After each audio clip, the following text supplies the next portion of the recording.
Carmad bagian kahiji novel kenging Chandra Hayat atanapi Raden Haji Uton Muhtar. Dibantun tina buku novel Carmad anu dikaluarkeun ku PT Mangle Fanglipur citakan kahiji September 1886. Dipidangkeun ku Sim Kuring pun Nazaruddin Azhar nyanggakeun.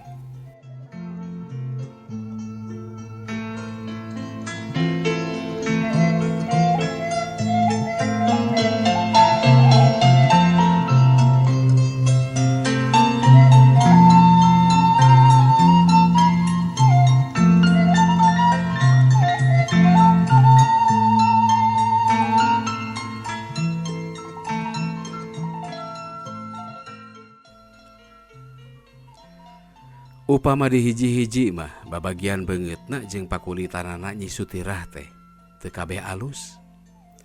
Tapi ari geus ngahiji, nah mani manis-manis teuing, sarina mani ngadarilan. Kulit hideung santen, pangawakan meujeuhna ngareusi bubuhan jeung lengan umur 18 tahun. Dadeganana jangkung henteu, pendek henteu, pas sasipatan panon. Awakna alus potongan. Cangkengna lengkeh, tak-takna taraju emas, irungna teu bangir tapi lonjongna sedeng. Panona, tah, eta. Panona anu alus teh, lain coyor lain ceuyeut, tapi kaasup cureuleuk, dihias ku bulu panon panjang carentik, mangkak handapeun halis hideung nu melengkung lir kubung-kubung. Bibir ipis semu beureum sanajan henteu dipulas. Dina luhureun bibir belah katuhu rada nyisi. Aya karang hideung lestreng gedena sagede beunyeur nyeng celak awas ti kaanggangan. Karang hirup sokomo teuing lamun di anu kulitna gedang gumading. Huntuna bodas tongkop beres rekep rata tur bersih bodas hade pangrumat. Munasabah atuh ari Nyi Sutirah seuri teh sarina naek 100%. Imutna dihias ku si karang nunggal jadi pangirut. Mata kloban nu kapincut. Seurina ditambah ku kempot pipi jadi panaji. Buukna sanajan teu galing ge sok digalingan. Direka-reka sina galing muntang ngembang bakung. Bakat kulumrah teh nepi ka langka geuning ayeuna mah mojang anu teu digalingan. Budi basana bubuhan warahan ti bapa asuhan ti indung. Salawasna lemah lembut. Talajakna handap asor. Bisa ngayunkeun ka hayang batur jeung ngajenan ka sasama. Ka Nyi Sutirah taya saurang nu teu mikaresep. Malah loba wanita anu ngedalkeun yen lamun manehna pribadi jadi pria mo kasahanya milih cenah. Walhasil Nyi Sutirah teh taya codeka. Sakolana di SGA. SGA teh sekolah guru atas. Nya. Sakolana di SGA Putri. Geus meh tamat kari ujian panutup. Guruna jeung babaturanana ka Nyi Sutirah mika butuh ku hideungna ku pangartina. Tina kasenian Nyi Sutirah jadi pamingpina, jadi ketua umum ti kelas 2 keneh. Kitu deui dina kamasyarakatan. Manehna anu nungtun sarsup kasaban perkumpulan-perkumpulan wanita ka para ibu-ibu. Pendek nama Nyi Sutirah teh budak-budak geus moyan sagala rapekan. Bisa pidato, nguntungkeun pisan ka sakolana. Saha ari Nyi Sutirah teh? Anak saha jeung urang mana? Sararea nyangka yen manehna anak santana atawa anak anu cukup upamana teu beunghar oge. Lamun nili kana rupa, nili kana budi basana, nili kana bersekana, nili kana sakolana anu teu nyokot ikatan dinas sangkan di akhir teu dipecelengkeun jauh ti lembur. Sarta bisa milih tempat sakahayangna. Sanyana Sutirah teh anak jelema teu boga, nu hirupna dicukup ku batur, ngan ukur jadi panyawah di hiji anu beunghar nu lega sawahna, lega kebona jeung taluna, loba situ jeung balongna. Saha anu beunghar mangkoyan-koyan teh? Taya lian ti Mas Carmad. Anu di Kademangan mah geus teu bireuk deui ku beungharna jeung koretna. Ieu aingna jeung gede hulu. Bener aing teu deungeun lantaran ceuk pamanggihna uang punya kuasa. teu perlu hade jeung tatangga ari taya araheunana mah cenah. Jeung menak ari taya kaboga cukup ulah ngan ulah teu patanya teuing we dihadian ge. Mata karoroncodan. Kulantaran kitu eta Mas Carmad hirupna nyorangan. Tara aya tatanggana nganjang-nganjang acan. Manehna nya kitu tara unjung anjang. Ceuk Carmad mah kudaek nanya genulian geus kawilang hiji jasa. Geus hiji kahadean ti anu beunghar ka anu teu boga. Kitu paribasana ku adigung-adigungna teh. Kasalahan batur kacida di ajina. Ari kasalahan manehna teu dirasa. Jasa batur tara dibaca, teu cara laku lampah manehna, kajen nu mahiwal oge cenah geus jasa. Ti batur ngan hayang narik, sagala rupa ngan hayang menang sorangan, nepi ka dijulukan ku anu deukeut mah dilandi jadi Mas Cecermed, lain Mas Carmad. Tapi arina geus hayang ka istri, ka awewe, bro-broan, tara jeung perhitungan asal mun beunang, kajen kumaha bae oge diakalan. Kumaha ari kapanyawa ngaraja dewek teu kaop kurang pare saranggeui dina setor sewaan gegejlig ngambek kudu sehari tadi cukupan atawa direken hutang nu kudu ditaur taya pisan aya eledna taya perelekna.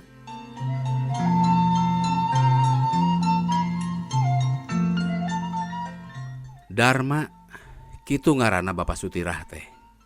Reuay anakna. Adina Sutirah aya 5 kabeh urusaneun keneh. Anu pangleutikna umur 7 tahun. Adi Sutirah lalaki 2. Adi lanceuk geus di SMP.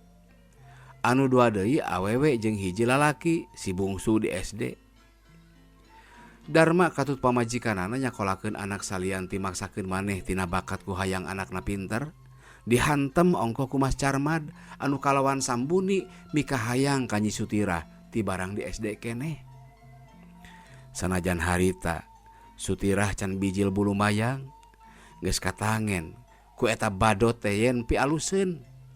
Jol bae akalna Carmad anu rikip siga anu nya bageur ka Darma teh ngahayu-hayu sina nyakolakeun budak bari pok deui yen waragadna ditulungan ku manehna. Nyaeta ku mere nganyuk pare kalawan mayarna meunang ku iraha jeung sabogana bae. Moal dek nagih nyapoekeun. Kitu diantarana kecapang bibita ti Carmad. Darma teu boga pikir kadua leutik. Teu aya sakwa sangka. Tur Sutirahna deui hayangeun pisan ka SMP. Dihatean ongkoh ku guruna malah jadi bentang pelajarna. Gancangna blus bae atuh Sutirah ka SMP. Heuleut 2 tahun adina anu 2 nyusul. Ari Sutirah tuluy ka SGA. Sapanjang Sutirah sorangan mah Darma teh can kungsi nganjuk ngahutang. Tina bisana ngeureut miceun nepi ka cukup keur pake jeung ongkosna sakolahna budak. Tapi barang anakna anu kadua ka SMP jeung Sutirah ka SGA, kakara Darma nyanggut kana eupan Carmad. Babakuna Sutirah lantaran kudu aya di asrama nu lain saeutik pibekleunana. Dina jero 3 tahun Darma terus nginjeman ti Carmad. Si badot seuri dina atina sarta kahayang Darma tara dipungpang. 3 tahun geus kaliwat Sutirah geus dek lulus. Hutang pare Darma aya 5 ton atawa 50 kuintal. Ari hasil sakalina panen tina garapanana ngan saukur satengah tina gedena hutang sanggeus dipotong sewaan bini. Lantaran tina jero 3 tahun Carmad teu nagih-nagih malah dek dicicil ge ditolak diengke-engke bae paribasa teu kudu cenah. Mimiti Darma curiga ka Carmad sarta mimiti sejen rasa salolong lagi atuh hate bapa anu nang tayungan anakna.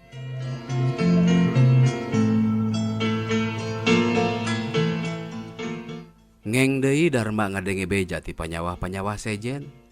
Yen Nyi Iti jeung Nyi Oneng pamajikan Carmad nomor 2 jeung nomor 3 teh korban-korban tina hutang bapana anu teu kabayar. Bapa Nyi Iti ngahutang urut hajat nyunatan, kalebuh teu bisa naur. Bapana Nyi Oneng urut nambahan keur bunga haji. Hanas ka Mekah teu jadi digerejud ku panitia haji palsu. Anu diborehkeun ku eta nu duaan teh sawah jeung imah. Tapi bet jadi anakna anu dicokot. Da memang geus diajam ti tadina ku Carmad rek kadinya loyogna. Pangna boga akal kitu, saha atuh pijalmaeunana anu rek daek kana rupana Carmad. Nya ari kayana mah kaya beunghar, tapi edas rupana. Dedeg pangadegna katutalajakna ka omong-omongna matak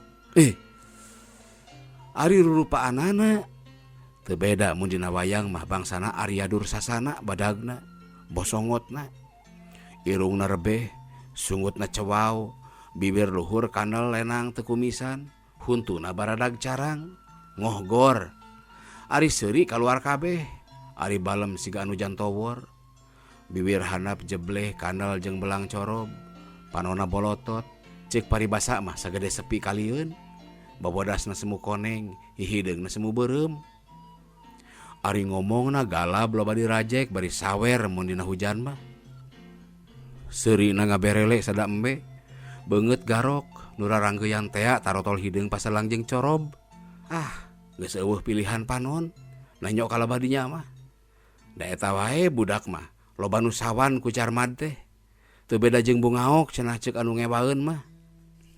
Buukna paselang huis jeung heuras rancung siga pelok limus tas dilamotan.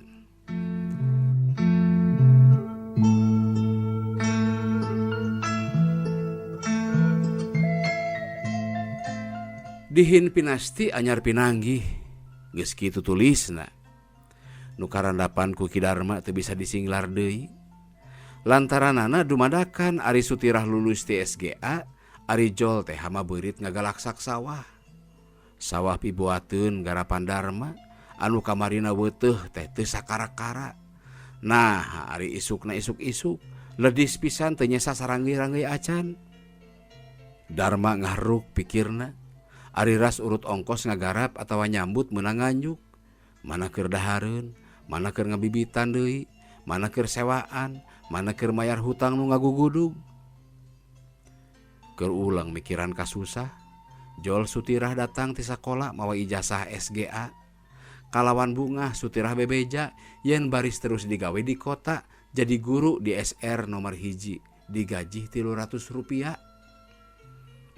Darma ngadenge budak baceo nyaritakeun ka bungah teh marah may atoh. Komo indung nama dasar budak surti. Sutirah awas kana ulat bapana anu alum, tuluy nanyakeun naon nu jadi sabab musababna. Ku bapana diterangkeun yen kacilakaan pare pibuateun beak ku hama beurit. Atuh sae unjukan bae ka Juragan Carmad apa? Ulah dilamikeun. Sawios ku abdi wae ayeuna ka ditu, ngarata sesah deui dangdos. Darma ngadenge kitu, ngareret ka pamajikanana anu memang geus baradami pada ngedalkeun ka hariwangna bisi Carmad hayangeun ka Sutirah. Entong ku nyai, apan capek keneh. Keun bae bapa sina ka ditu. Jeung ongko nyai mah pancan wawu-wawu acan bisi disaha-saha. Gera cucul-cucul anggur, gera dahar tuh jeung goreng berenyit haneut keneh menang mah nyair. Sabios atuh mah, da teu acan hoyongna da. Engke bae tos salse. Ayeuna mah saya oge ka Juragan Carmad heula. Margi bade sakalian ngeudeuskeun ramana Neng Hani, aya amanah ti putrana, wire enjing anjeunna kedah ka kota aya nu penting. Darma katut bojona maksudna ngahalangan sangkan Sutirah ulah katembung ku Carmad, gagal. Sutirah indit nyorangan ka Carmad, nu jauhna kurang leuwih 2 kilometer. Bari dek terus ka Juragan Sasmita cenah anu digigireunana pisan. Barang datang ka imah Carmad nyampak geus ngaliwud aya genep jelema panyawah Carmad nu papada laporan. Nu araya iwal ti pamajikan Carmad da keur di dapur. Olohok nenjo mojang asup ka pakarangan. Kabeh teu nyangka-nyangka yen nu datang teh anak Darma. Tina nilik sareatna kana pakeanana nyaeta di bebe, di sapatu, pakaian seragam SGA. Buuk disawat di untun hiji, di dasian nyetel kana rok kacida kewesna. Paromanana ngamenak, dangah bubuhan geus lila di kota, tembong daweungna nu ludeung, tapi sopan amis budi murah imut. Imutna Sutirah teh anu matak deungleueun. Nu araya lain arolohok deui tapi barengong melong ka Nyi Sutirah teh, nyangkana aya semah lain jore-jore samarukna bangsa agan. Carmad mah jabat ti mata simeuteun teh teu karasaeun acaina mapai bibir nu jebleh. Ku parnana hookeun nanja nu geulis mani molongo. Hadena eueuh laleur nu asup. Mangga mangga calik agan. Aduh calik. Ceuk Carmad galab bari rada kawer nyusut acai nu teu kaseruput kabeh. Nu araya nyaling rai, bruk-brak pindah kana bangku anu tadina dina kursi teh. Sa teh agan teh. Asa nemean. Ngomong Carmad bari olohok. Ari juragan. Ceuk Sutirah bari seuri, nepi ka tembong huntuna anu bodas beres jeung bersih. Dihias ku bibir beureum ipis, dipapaes ku si Karang Nunggal nu nyengcelak hideung, disinaran ku sorot panon cureulek bentang, bengras herang, dipasieup ku bulu panon panjang carentik, handapun halis hideung melengkung lir katumbiri. Nganggo lali deui itu ka abdi. Apan abdi teh pun Sutirah, anak Darma teh ya. Carmad anu tadi geus olohok mata simeuteun. Nenyo gilerna panon cureulek bulu panon carentik, rasa nalir di panah anu temus kana jajantung. Sutirah nu pangawakanana ngareusi, tur pinuh ku mamanis. Ceuk pamanggihna moal aya deui we nu geulisna cara Sutirah teh. Geus teu ngagehan batur. Carmad asa bejad hatena awahing ku atoh jeung ujub yen tangtu Sutirah teh bakal kapimilih ku manehna. Saharita manehna ngageter teu bisa ngedalkeun kecap. Melengek calila-lila, mencrong ka sakurnu aya. Sarta lila-lila mah manehna tengeteun. Yen nu genepan teh geuning Aki Obing, Mang Enon, Mang Saud, Mang Eman, Mang Emus jeung Mang Kadir, papada panyawah cara bapakna. Nu genepan raong papada nyebutkeun, ya Allah, kutan ieu teh. Kutan anak si Darma ieu teh. Aduh, kutan anak si Darma ieu teh. Ceuk Obing. Panyana teh lain nyimirah. Eta geuning ku mata kalinglap. Berele teh Carmad seuri tarik asa di jalanan. Ngaheheh siga nu karek eling ka karahudang tas ditenung. Nya. Nya lain Obing wae. Anu pangling teh urang mangge manika bedi langit. Ieu teh Sutirah teh nya Sutirah. Ceuk Carmad bari anteng melong kana beungeut Sutirah. Gancangna Sutirah pok unjukan ka Carmad. Yen sawah bapana bea ku beurit, teu nyesa saranggi-ranggi acan, ledis ka heucak-heucakna. Ku Carmad dibalon yen eta nu araya kabeh ge sarua ngalaporkeun kacilakaanana ku hama. Malah lain ku beurit bae. Enon mah ruksakna teh jeung ku salah gemuk sagala cenah.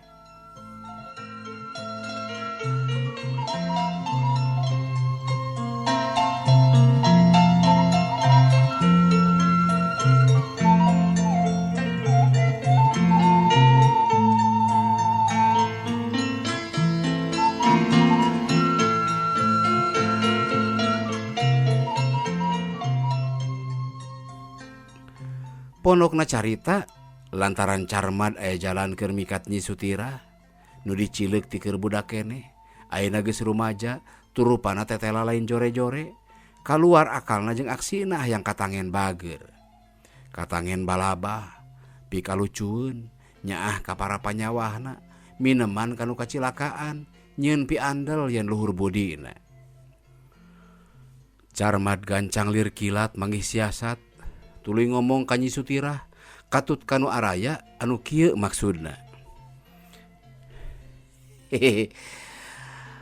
Ayeuna jadi tujuan anu lapor.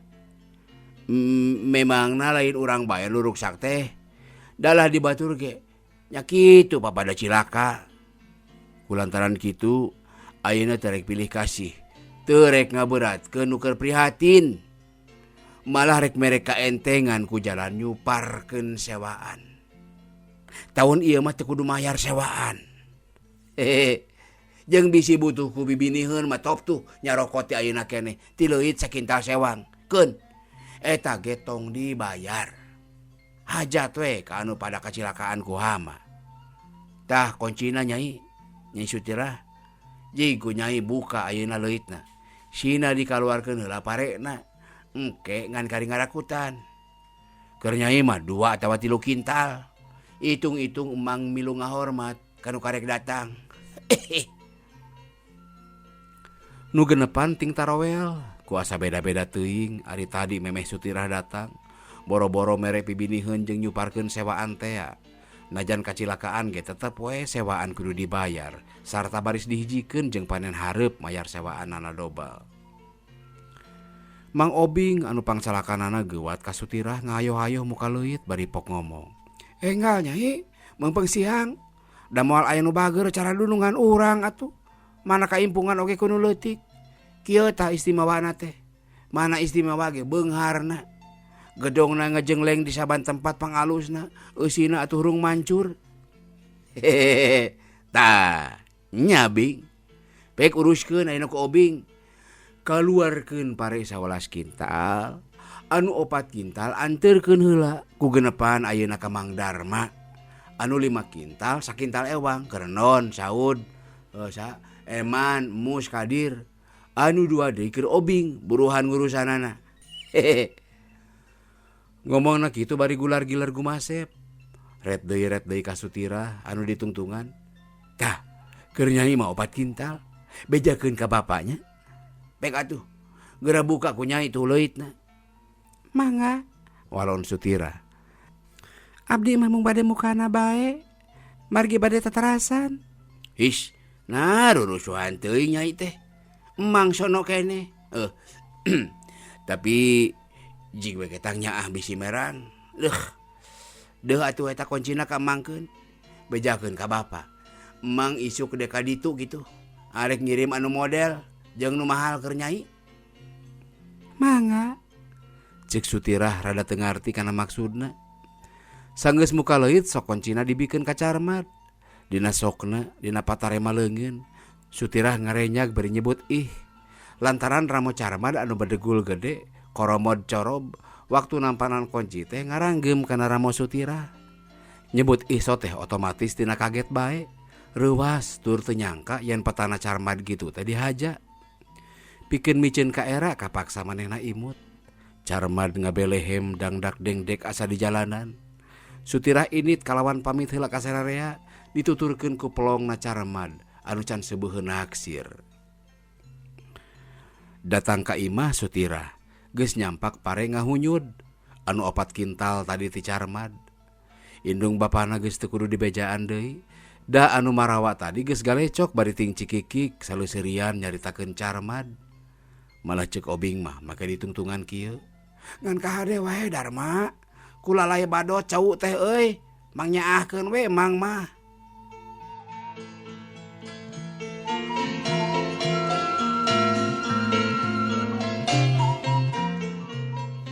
Ku ayana pare datang teu puguh-puguh.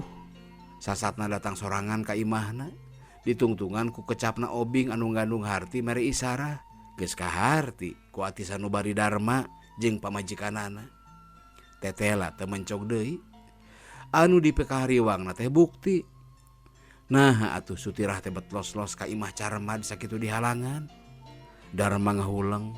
Sutirah nyampeurkeun pok wawarti teu beda sakumaha ceuk anu genepan tadi mawaan pare. Ditambah ku talatahna Carmat yen isukan arek datang jeung barang kirim sagala mah teu salah deui yen kudu taki-takina teh.